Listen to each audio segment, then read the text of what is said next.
fameux petit sprint. Et avant d'oublier, j'ai noté, parce que j'allais déjà l'oublier, une chance que je l'ai marqué. Hein. Il y a une carte, si vous voulez souhaiter sympathie à notre sœur Nathalie pour la perte de son papa, sur la table en arrière. Alors, vous pouvez marquer un petit mot sur la carte à la fin du service.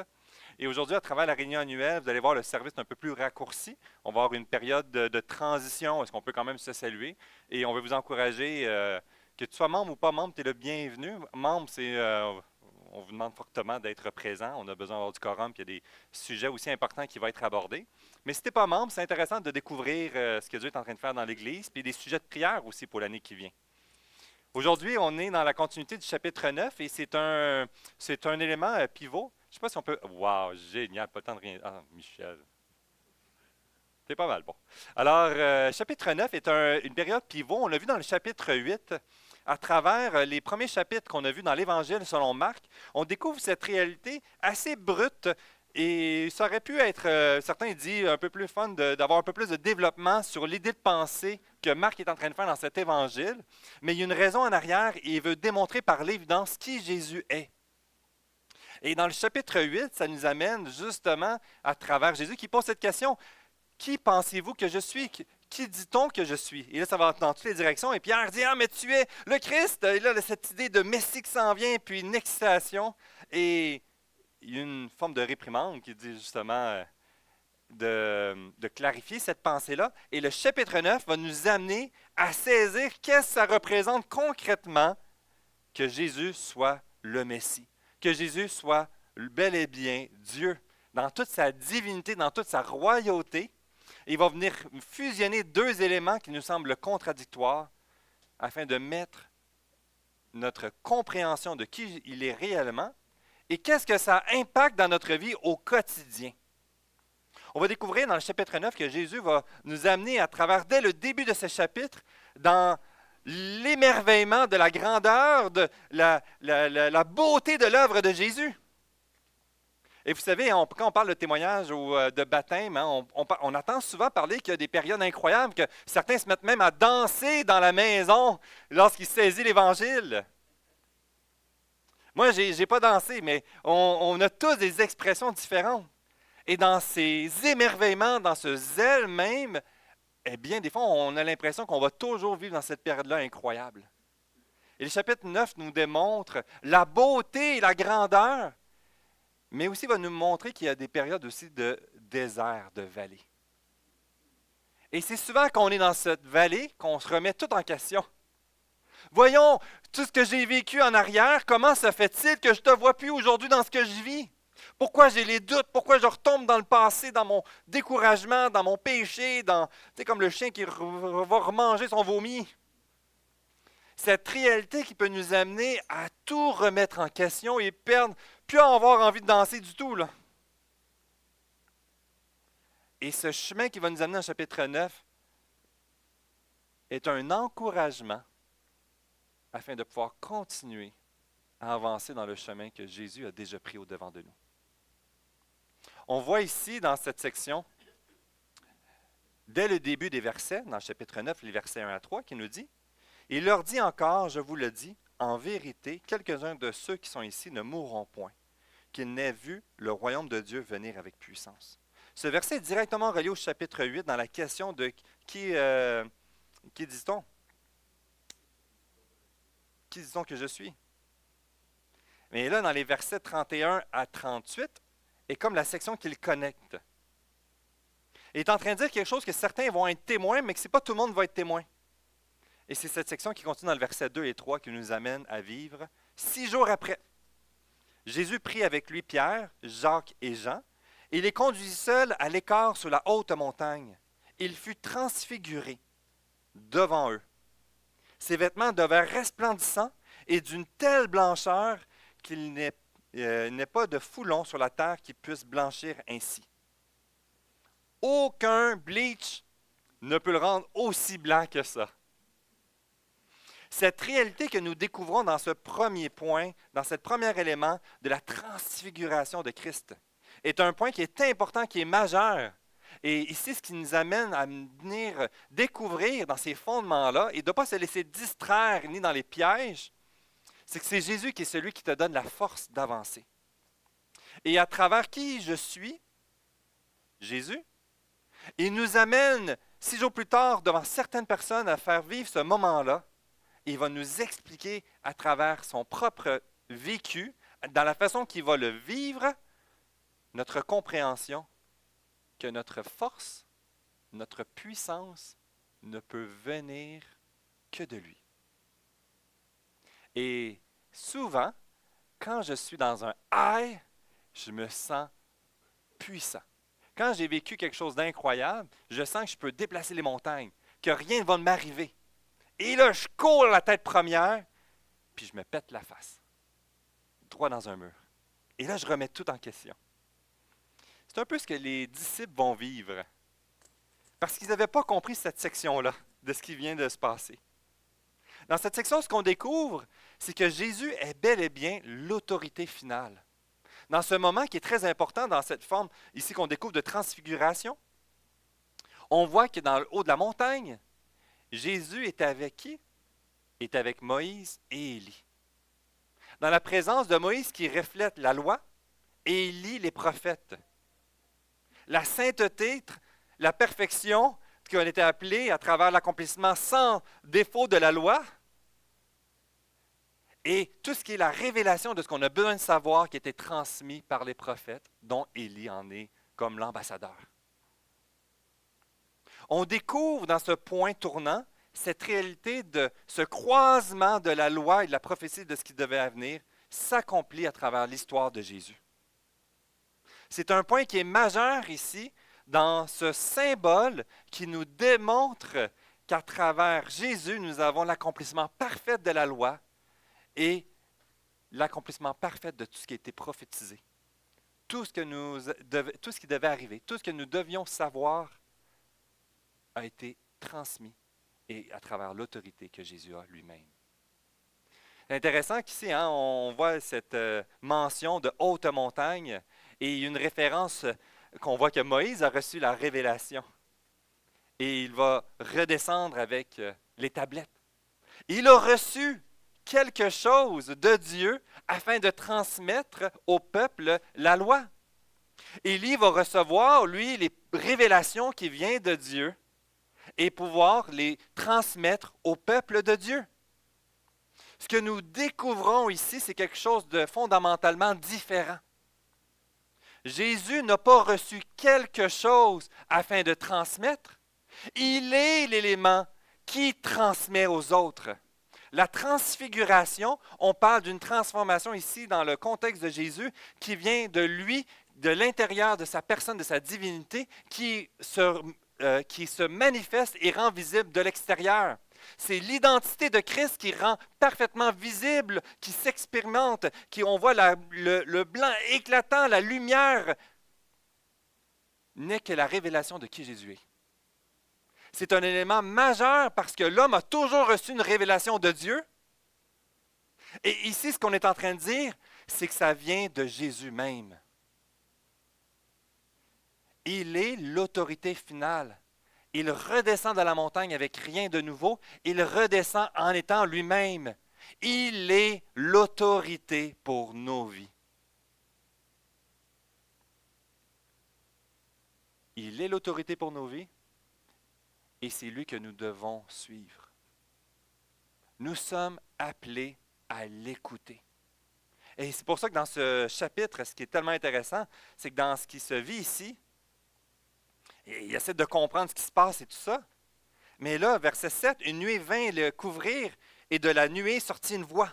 Celui-ci est mon fils bien-aimé, écoutez-le.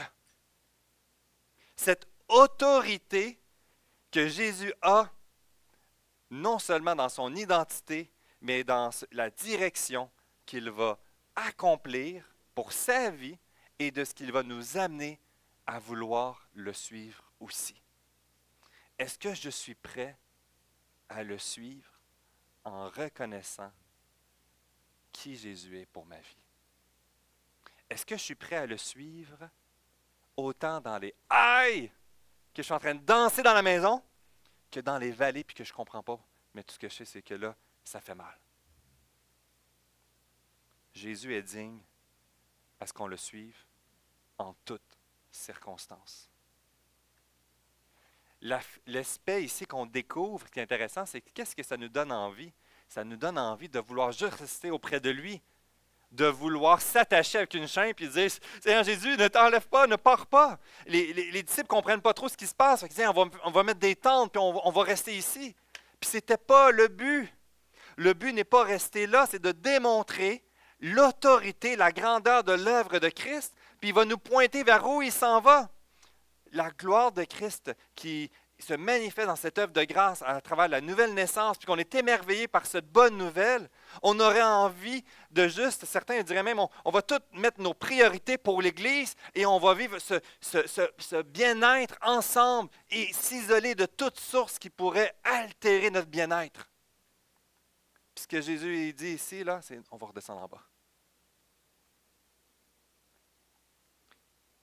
L'œuvre de Christ n'est pas de nous figer dans un état passif, mais c'est une œuvre de transformation qui veut opérer dans notre vie selon les chemins que chacun d'entre nous allons avancer avec lui.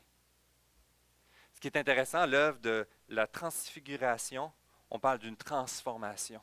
Cette transformation que Jésus nous a démontrée qui est de lui-même, de l'intérieur, qui rend visible. Mais on le découvre aussi dans deux autres endroits, dont dans Romains 12:2, qui nous parle de nous aussi. Ne vous conformez pas au siècle présent, mais soyez transformés par le renouvellement de l'intelligence afin que vous discerniez ce qu'est la volonté de Dieu, ce qui est bon, agréable et parfait.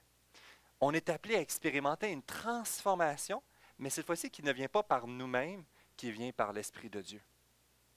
L'œuvre que Jésus a rendue visible par cette transfiguration, lorsque nous l'acceptons, comme on a entendu, comme notre sauveur personnel, il désire produire cette transformation dans notre vie et le rendre visible. Mais cette fois-ci, ce n'est pas par nous-mêmes, ce n'est pas parce qu'on est des bons Jack, des bonnes personnes. C'est une œuvre de grâce que Jésus veut faire dans la vie de chacun d'entre nous. La foi, c'est donc pas de demeurer dans une bulle, mais la foi, c'est le carburant à avancer et à écouter ce que Jésus est en train de faire dans notre vie et de comment il veut transformer la vie de chacun d'entre nous. Vous savez, ici, ce que je trouve intéressant, c'est que souvent, on va mettre en opposition la foi et l'intelligence ou la science. Ici, il nous parle de faire confiance à Jésus. Il nous dit, es-tu prête à me suivre? Es-tu prête à reconnaître que je sais ce que je fais pour ta vie? Es-tu prête à ouvrir tes mains et à me laisser les remplir ou les vider parce que je sais ce que tu as besoin? Mais dans la façon qu'il va nous montrer ici, c'est que ce n'est pas juste dans l'ignorance et dans l'inconnu. Il y a l'aspect aussi de, il prend le temps de nous prouver qu'il est bel et bien digne. Il prend le temps de nous montrer à travers tous nos doutes, nos découragements, puis lorsqu'on va être dans les vallées, on a des ancrages qu'on peut s'agripper en arrière pour se rappeler qui Jésus est réellement, en voyant qu'il a accompli parfaitement tout ce qu'il avait annoncé d'avance, en voyant toute la façon qu'il va se manifester sur terre et qu'il nous donne une espérance qu'il n'a pas terminée, mais qu'il a commencé et qu'il fait si bien jusqu'à ce qu'il va venir nous chercher. Cette réalité dans ce premier point est fondamentale parce que si on n'a pas eu cette compréhension, que cette puissance de ce que l'œuvre de Jésus dans notre vie ne vient pas de nous mais vient de lui, on va se planter. C'est une question de temps avant qu'on va frapper un mur. On va devenir amer, puis on va blâmer Dieu parce qu'il n'a pas accompli les choses selon comment je le désirais, dans la vitesse que je voulais, ou dans mes capacités, puis toute l'énergie que j'ai faite pour le servir, il n'a pas produit le fruit que je voulais que ça produise.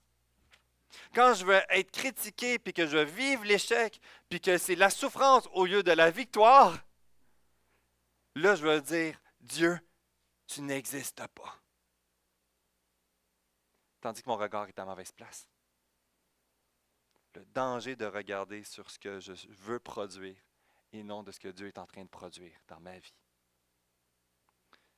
Ça nous amène dans ce point-là, dans cette nouvelle section, sa puissance dans notre faiblesse.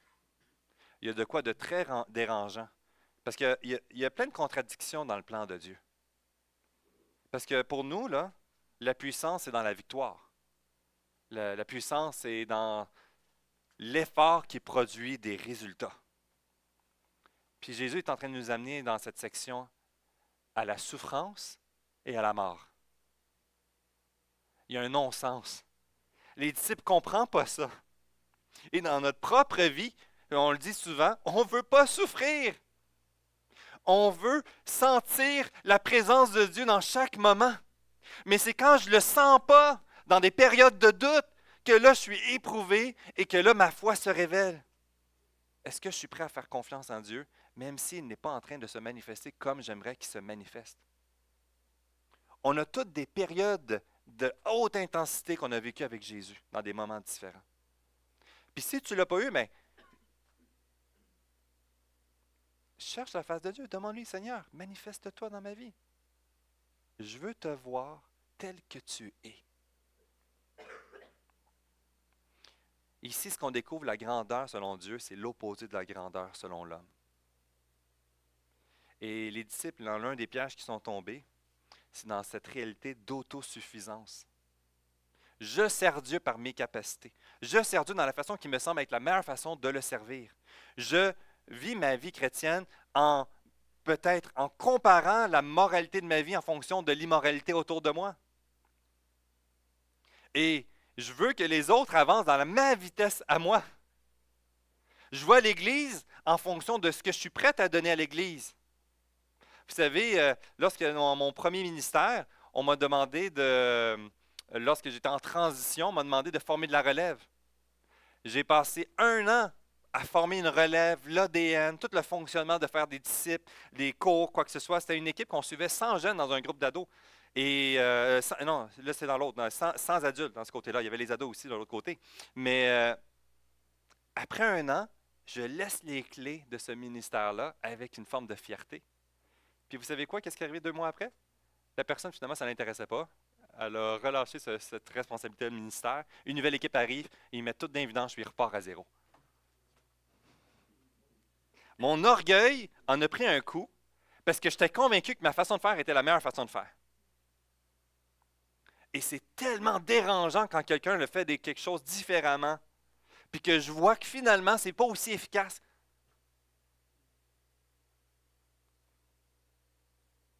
Mais trop souvent, on tombe dans ces pièges-là, qu'on aimerait que nos enfants marchent dans la vitesse que nous avons marché, que les autres autour de nous, que les fruits de nos efforts. Et c'est cette section ici qu'on découvre dans le verset 14 à 29 qui nous amène un bel enseignement que Jésus est en train de faire. Hein? On découvre que les disciples ne réussissent pas à accomplir un miracle. Et verset 17, un homme de la foule lui répondit, « Maître, j'ai amené auprès de toi mon fils qui est possédé. » Et c'est-tu ici? Un esprit muet. Mais qu'est-ce qu'il dit ici? Il y a certains qui ne peuvent être faits aussi que par la prière, verset 29. Cette espèce-là ne peut sortir que par la prière. Alors certains, qu'est-ce qu'il dit? On va prier plus fort! On va faire plus de prières. On va augmenter la quantité de ce que je peux faire pour venir dans la présence de Dieu, pour réussir à accomplir un échelon nouveau. Puis là, ceux qui jouent dans les jeux vidéo savent que des fois, quand tu joues, hein, tu montes de niveau, puis là, tu as des nouveaux pouvoirs qui se développent. Alors voici, en acquérant de l'expérience au niveau de la vie de prière, je vais accomplir de plus grands miracles. Et c'est complètement le contraire de ce qu'il est en train d'enseigner. Ce qu'il est en train d'enseigner ici, c'est la question de notre dépendance de Jésus. Et qu'ici, on sert Dieu par nos capacités, puis on a trouvé notre autosuffisance en voulant le servir. Les motifs sont bons, mais je me confie sur mes capacités. Et c'est une question de temps qu'on va se planter. Et ce que Jésus est en train de dire, c'est, à travers la prière, c'est quoi? C'est pas juste de dire des mots magiques. C'est de venir dépendre de celui qui opère. C'est de venir reconnaître notre incapacité d'y arriver et de dire, Seigneur Jésus, viens, interviens, parce que toi seul peux intervenir. Est-ce qu'on est prêt dans nos vies, dans des éléments où est-ce que c'est majeur, je suis prêt à dire, Seigneur Dieu, je veux te servir, je veux avancer, mais je n'y arriverai pas sans toi. Viens à mon secours. Je reconnais le piège de mon autosuffisance dans la vie du quotidien. La prière ici est une manifestation de reconnaître mon besoin de Jésus. Parce que c'est lui qui accomplit les miracles. C'est lui qui accomplit les grandes choses selon son bon vouloir. Parce qu'il sait ce qu'on a besoin. Dans ce premier danger, ça nous amène à reconnaître notre besoin de Jésus. Notre besoin de dépendance. C'est pour ça que tôt ou tard dans notre marche avec Jésus, on va frapper un mur, on va se poser des questions, on va remettre notre salut en question. On va se demander si ça vaut vraiment la peine de suivre Jésus. On va comparer les choses qu'on risque de perdre. Et là, on va être dans un choix de dire, est-ce que je le suis puis j'accepte de perdre ces choses-là ou d'y faire confiance? Et c'est là qu'on est appelé à reconnaître notre fragilité parce qu'on va faire confiance à Jésus. Et qu'à travers ces périodes-là, peut-être même que le Seigneur va nous permettre de passer dans des périodes de grande souffrance, d'injustice, de douleur. Pas parce qu'il y a du plaisir à nous faire souffrir, mais il est en train de vouloir nous démontrer des éléments qu'on a besoin de lui remettre, puis de goûter une nouvelle paix. Une paix en disant, je perds le contrôle, cette situation-là me fait mal, je vis une injustice, il y a cette douleur de mon incapacité, que ce soit mon corps qui souffre, qu'importe. Mais Seigneur Jésus, je vais te faire confiance. Qu'est-ce que tu veux que je vienne déposer à la croix? Et la réalité, ça se vit dans ma relation avec Jésus. En disant, Seigneur Jésus, manifeste-toi dans ma vie. Toi seul peux intervenir. Et non seulement toi seul peux intervenir, mais je veux te faire confiance que le résultat que tu vas faire ressortir est bon dans ton plan. Alors, Seigneur Jésus, prends cette injustice, prends cette douleur, prends mon corps avec toutes ses limitations. Puis je trouve ma joie pas sur ce que je peux voir, mais sur cette confiance de qui tu es dans cette situation-là. C'est pour ça que dans ce côté, ce qu'on découvre, c'est nous amener à venir crier à lui. Pour ça que lorsqu'il dit dans les versets, dans ce qu'il vit, puis verset 22, le découragement du Père, et souvent l'Esprit l'a jeté dans le feu, dans l'eau, le fait périr. Mais si tu peux, quelque chose vient à notre secours, aie compassion de nous. Le cri du désespoir quand il voit toute la souffrance qu'il en apporte. Puis Jésus lui dit, si tu peux, tout est possible à celui qui croit. Et aussitôt, le père de l'enfant, il s'écrie, qu'est-ce qu'il dit? Je crois, viens au secours de mon incrédulité. Je veux croire, mais viens à mon secours parce que je ne suis pas capable parfaitement. Viens à mon propre secours de mon manque de foi. Ce qu'on est en train de dire, c'est que je suis en train de mettre mes tripes devant Dieu. J'ai de la misère à tout saisir. C'est évident que je veux aller à droite, mais tu as l'air de m'amener à gauche. Je veux croire que tu sais ce que tu fais. Viens à mon secours de mon manque de foi. Se mettre vulnérable devant Dieu dans les circonstances. De ne pas perdre courage et de croire que Dieu est bel et bien vivant. Le cri du désespoir, du fond du cœur, et non juste une prière parmi tant d'autres. Parfois même, on a été programmé à faire les mêmes prières. Lorsqu'on est au repas à la table, puis on prie les 2, 3, 4 mêmes mots, au coucher avant de se coucher, on récite ces mots-là et ça perd tout le sens. C'est-tu plate quand on a toujours les mêmes choses à dire à la table qu'on parle avec quelqu'un? À un moment donné, peux-tu me parler de toi? Comment tu vas? Arrête de me parler du hockey. OK, c'est correct, le hockey, c'est le fun, mais toi, comment tu vas? Comment je peux prier pour toi? C'est déstabilisant. Ce que Dieu est en train de faire, c'est qu'il veut que tu te mets vulnérable, que tu démontres tes besoins de lui et de t'intéresser à découvrir qu'est-ce qu'il est en train de faire dans ta vie et que tu mets en lumière tes besoins. Il n'y a pas besoin. Mais si tu vois cette réalité de ce Dieu saint, ce désir sincère d'être en relation avec toi, puis de parler de cœur à cœur. Je vais te montrer mes voies, Montre-moi ta dépendance. Es-tu prête à te mettre vulnérable? Et c'est pour ça que dans cette vallée, ça nous amène souvent à remettre des choses qu'il faut remettre à la croix. Dans ces périodes de brouillard, de flou, de souffrance, d'échec, qu'on a trouvé notre valeur en servant Dieu avec nos capacités jusqu'à ce qu'à un moment donné, il y a quelque chose qui pète aux frettes. Et là, on devient amer, on perd notre joie, notre identité, on est dans la honte, dans la culpabilité. Jusqu'à ce qu'on dise, « Wow, Seigneur Jésus, tu es mort à la croix pour ça. Tu as été patient avec moi. Et tu veux me prendre pour me relever afin de m'amener dans ce chemin. » Et ce chemin de la paix, ça passe par l'humilité. Il y avait un orgueil qui est palpable dans les disciples. Puis on le voit ici, même qu'à un moment donné, il y a tout ce message de Jésus qui parle de la croix et de la souffrance. Pierre le reprend, ça n'a pas de bon sens. Non, c'est pas ça. On va voir qu'ils vont être témoins dans cette section qui continue de quelqu'un qui va accomplir aussi des choses. Mais il ne fait pas partie de la classe d'élite. Il va faire les choses différemment. Puis ils vont vouloir l'étouffer, puis Jésus va le reprendre. Premièrement, ce qu'on découvre dans cette section-là, c'est que ça passe par l'humilité. On est tous des instruments dans les mains de Dieu à différents niveaux. Puis de trouver notre joie, ce n'est pas sur ce que je veux réussir à faire, mais à célébrer ce que Jésus fait dans ma vie puis dans la vie des autres. Il y a cette réalité communautaire.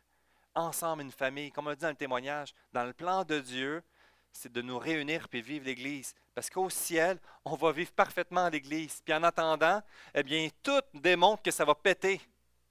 Si Jésus n'est pas en train de se manifester, puis de nous relever, puis de nous faire goûter sa grâce pour notre vie, pour déverser dans les vies des uns des autres. Sans grâce à notre égard et sans grâce dans nos relations, c'est sûr que tout va péter. Ce n'est pas une prophétie, c'est un fait. L'histoire nous le montre. Mourir à ses ambitions personnelles pour vivre le royaume de Dieu. Mourir à son ambition pour vivre ce que Jésus veut faire dans nos vies. Peut-être que quelque chose qui te brûle sur ton cœur, puis ça vient de Dieu. Mais peut-être que ça ne vient pas de Dieu non plus. Puis dans les indications, c'est que dans le plan de Dieu, c'est l'unité collective. C'est de démontrer une œuvre de grâce, de patience, de le montrer qui nous relève les uns les autres. Il transforme ce qui nous semble une malédiction et ça devient une bénédiction. Pour moi, la souffrance, c'est une malédiction. C'est une conséquence du péché. Mais Dieu utilise ça aussi pour mettre en lumière des éléments qu'on a besoin de venir lui déposer. Et si finalement je peux regarder en arrière, puis voir des échecs dans ma vie, voir des choses qui m'ont fait vraiment mal, puis que ça m'a amené qu'il y avait peut-être des éléments que j'avais besoin de venir juste abandonner. Accepter de décevoir aux autres. Pour moi, c'est clairement l'un des éléments. Pour moi, c'est comme une valeur. Même ce que je partageais à quelqu'un, c'est que pour moi, ma joie serait de mourir pour le ministère. J'entends un pasteur qui fait une crise de cœur pendant qu'il est enceint. Il dit « Wow! » Je dis « OK, la moitié de la salle est traumatisée, là. Mais moi, je suis au ciel, je ne saurais pas. » Mais ce point de dire « payer le prix pour l'Évangile et en mourir. » Puis là, des fois, je suis en train de me perdre des morceaux, puis j'ai de la misère à avancer parce que paye le prix, paye le prix, paye le prix. Mais c'est peut-être pas ça que le Seigneur m'a demandé. Je trouve ma valeur à travers une souffrance qui ne vient pas nécessairement de Dieu. Est-ce que je suis capable de m'arrêter et de dire je veux trouver mon repos et ma sécurité en lui et que je sois fidèle dans la mesure de ce qu'il m'a confié en acceptant les choses qui tombent autour de moi parce que ce n'est pas mon Église, c'est son Église. Ce n'est pas ma famille, mes enfants, c'est ceux que le Seigneur m'a confiés. Puis de tout faire ce que je peux pour prendre soin de mes enfants, je vais finir par les décevoir. Puis c'est la même chose avec l'Église. Faire une visite pour encourager quelqu'un, puis la personne ne ressort plus découragée, je me dis, bon, on retourne chez nous. On va vivre ces périodes-là qu'on va se blesser, on va se frotter, on va vouloir prendre soin, puis ça va faire l'effet contraire. Puis je ne comprends pas ce qui se passe, mais Seigneur, je te demande pardon pour toute ma maladresse, puis toutes les blessures qui peuvent se produire, puis les blessures que les gens ont produites dans ma vie. Et merci pour ta patience à mon égard. Le nombre de fois que je me suis planté en voulant te mettre dans une boîte, dans ma vie. Et ce que ça nous apporte ici, c'est que Le fameux piège, et dans l'humilité, c'est reconnaître que Jésus ne se limite pas au cadre dans lequel qu'on met. C'est pour ça que des fois, on dit que l'Église va vivre des phases différentes. Et là, on parle de vision, on parle de louange, on parle d'évangélisation, on parle de faire des disciples, puis on parlait de traités, puis Amen les traités. Mais on le sait très bien qu'aujourd'hui, c'est un élément, mais les nouvelles générations, ce n'est pas par les traités. La forme de communication est différente. On était au congrès, puis là, tous les jeunes disaient scanne le code barre pour ma page Instagram ou même pas Instagram, l'autre affaire. Puis il y a tous ces éléments-là d'évangélisation, puis il y a des gens qui viennent de l'Évangile en souvent des capsules sur Snapchat ou autre. Et ça va pas bien, hein? Je suis déjà dépassé, là. Mais sur tous ces éléments-là, puis les jeunes étaient tous oh, ouais, c'est bon. Puis là, il y en a un qui est venu à l'Évangile, puis que là, il partage sa foi, puis que ça a un rayonnement puissant. Puis nous, on est là, non, il faut faire le vieux traité. Voyons, et si Jésus était à l'œuvre au-delà du cadre qu'on avait établi? Est-ce qu'on est prêt de vivre l'Église à l'extérieur du cadre qu'on a été habitué, en laissant Jésus à l'œuvre? Et c'est ce qui se passe ici. Puis on voit, ce qui est très important ici, dans cette section au niveau 38, Jean lui dit, « Maître, nous avons vu un homme qui chasse les démons en ton nom, et on l'en a empêché, parce qu'il n'est pas en train de nous suivre. » Puis verset 39, il les reprend. « Les empêchez pas, répondit-il, car il n'est personne faisant un miracle en mon nom puisse aussitôt après parler en mal de moi. » Puis ce qu'il est en train de dire ici, c'est pas juste dire n'importe quoi. Il y a bien du monde qui dit au nom de Jésus, puis ils font plein de niaiseries. C'est pas ça qu'il est en train de dire, c'est pas juste de dire le nom de Jésus. Ce qu'il est en train de dire, c'est que ça venait de l'œuvre de Jésus, ce miracle. Ça venait de lui. Ce terme n'est pas juste au nom de dire « dis Jésus », puis là, n'importe quoi va se produire, puis quand ça se produit, c'est n'importe quoi. Parce que même à un moment donné, certains vont dire « n'avons-nous pas prophétisé, n'avons-nous pas fait de grandes choses dans ton nom », puis il va dire « loin de moi, je ne vous ai jamais connu ». Ici, il est en train de connecter dans le chapitre 9, depuis le début, que ça vient de lui, ça ne vient pas de nous, et que certaines personnes vont accomplir des choses, et ça venait de lui. Ce n'est pas la grandeur de cet homme-là, c'est l'œuvre de Dieu. Est-ce qu'on est prêt à vivre l'humilité que peut-être que Dieu veut sortir du cadre? Peut-être que la façon qu'il agit va être différente dans la nouvelle saison. Ayons l'humilité que nos convictions personnelles, nos préférences, n'étaient pas un impératif, mais de se rappeler dans l'humilité nos limitations et de vouloir vivre cette culture de grâce les uns avec les autres. Dans la section qui termine, c'est cet appel à la sainteté commune, de restaurer cet esprit de communauté.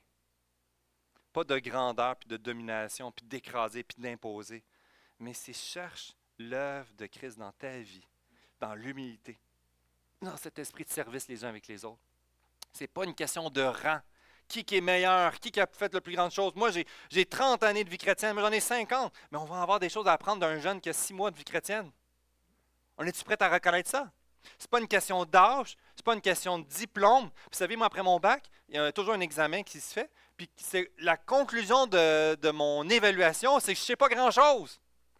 Après mes années d'études, ma conclusion, c'est que j'ai appris des balises, mais je sais juste que je suis ignorant dans bien des choses.